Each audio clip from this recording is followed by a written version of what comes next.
Gawa na naman tayo. Corel 1 engine. Ano naman tayong titirahin. Ito naman walang display sa dashboard. Ayan o. Walang ano. Ayaw gumana ng RPM, speedometer. Pero under siya. Wala lang siyang ano, RPM.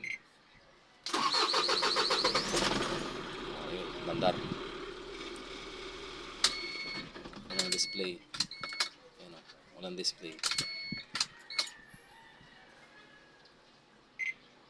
Walang supply. Ito. Walang supply dito. Walang supply ng positive.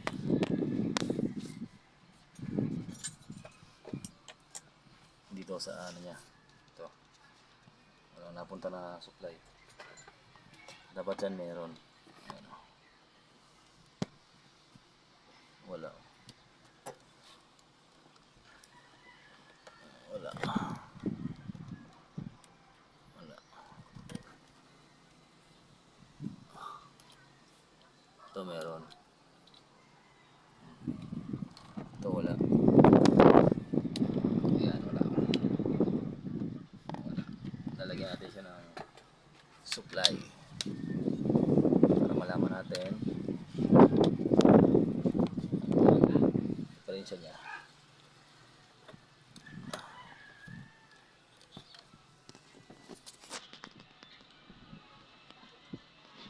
Ayan. Kabit lang natin to. Yan. Yan, kabit lang natin yan. Tester natin. Kanina wala. Ngayon meron na. Ano, meron na. Lagyan mo na siya ng supply. Lagyan natin siya na dashboard. Yun. Nag-display na. Meron ng display. Pero wala pa rin siyang RPM kasi iba rin yan eh. Yan, nag-supply na. Pag ganito ang problema, ang sira nito, diferensya nito, tanggalin ko lang muna ito.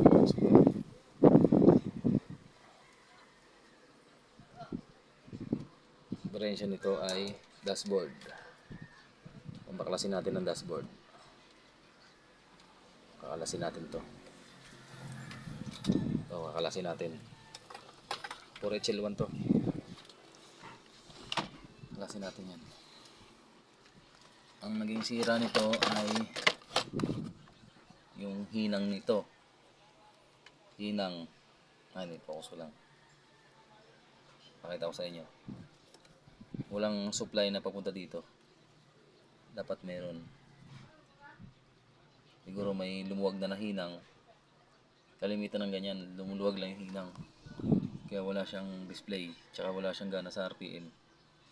I-check nyo lang yung hinang.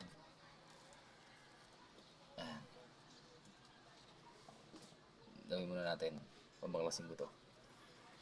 Yan. Pakita ko sa inyo. Ayun guys, kumana na.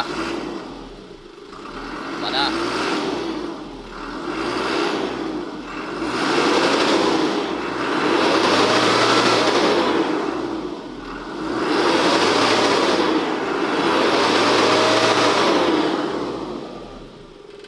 Okay, para lang.